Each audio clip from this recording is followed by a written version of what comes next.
Le siècle urbain et sa vocation, c'est de s'adresser aux étudiants, aux professionnels de l'urbanisme, qui souhaitent à la fois connaître les outils, les méthodes de l'urbanisme, mais aussi connaître ces débats et les mettre en perspective.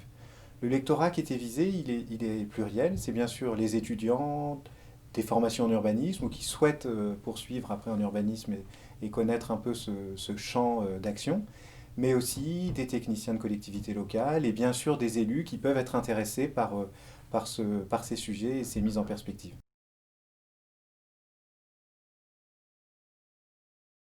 La planification urbaine, c'est cette volonté d'organiser le développement urbain dans le temps long, ça veut dire ça, planifier. Et le souhait de ce livre, il y en a plusieurs. Le premier, c'est très simplement de présenter ces outils de planification. C'est assez technique, mais voilà, il faut rentrer dedans, c'est les présenter.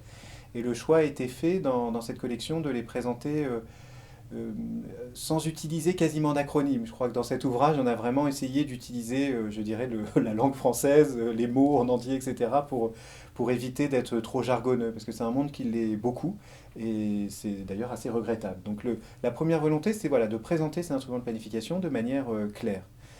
La deuxième volonté, c'était mettre en perspective, c'est-à-dire d'où ça vient, et de rappeler cette histoire qui a plus d'un siècle de planification urbaine, et puis de comparer avec les pays voisins.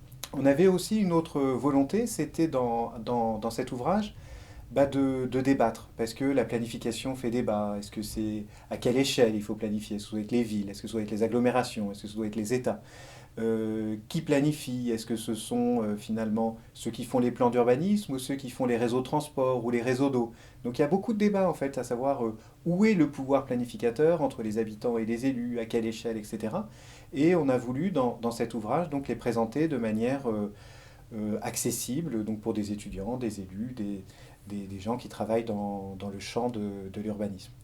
Et puis la troisième volonté, c'était aussi une volonté de proposition. On propose une lecture critique, parce que la planification telle qu'elle se passe aujourd'hui, elle ne plaît pas à tout le monde, en tout cas pas à moi. Il y a à mon avis beaucoup de choses. Nos villes pourraient être évidemment beaucoup plus agréables, beaucoup plus justes, beaucoup plus durables, plus respectueuses de l'environnement et des plus pauvres. Et donc dans ce livre, on a aussi, j'ai aussi essayé de proposer en fin d'ouvrage, sachant qu'on n'a jamais un regard neutre, et donc le parti pris est vraiment affiché d'avoir cette ambition de proposer d'autres grilles de lecture. On ne propose pas d'autres outils, parce que ça, je pense que ce n'est pas forcément le champ, mais en tout cas, on essaie à la fin de l'ouvrage de poser finalement les bonnes questions, sinon, enfin celles qu'on le juge bonnes en tout cas, pour repenser la planification du territoire demain.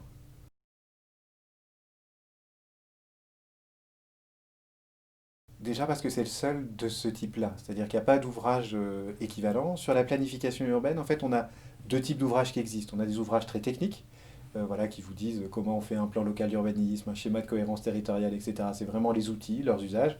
C'est évidemment des livres qui sont très, très utiles, mais qui sont directement, je dirais, pratiques. Et pour des étudiants qui ne sont pas pleinement satisfaisants parce je dirais qu'il faut connaître les enjeux sociaux, historiques, etc. de la planification. Et de l'autre côté, on a bien sûr beaucoup d'essais ou de points de vue sur les politiques d'urbanisme, mais souvent ces essais ne prennent pas le temps d'exposer justement ces outils, c'est-à-dire ils s'adressent à un public qui les a déjà, qui les maîtrise déjà.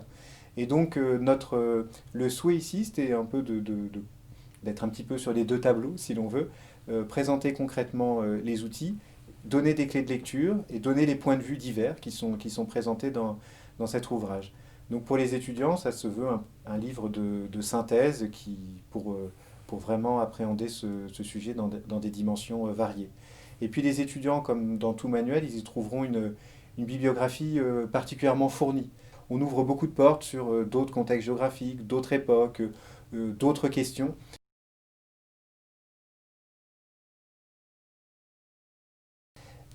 Bah, je pense que ça pourrait être utile, c'est si je me mets dans la tête d'un maire ou d'un conseiller municipal ou conseiller d'une communauté de communes, etc., qui a pris son mandat là en mars ou en juin, parce que les élections ont été à deux tours très éloignés l'un de l'autre, et puis on lui dit bah, il faut que tu fasses ton plan local d'urbanisme. Et le but de ce livre, c'est montrer que, effectivement, à la fin, c'est un document qui est volumineux avec des cartes, etc.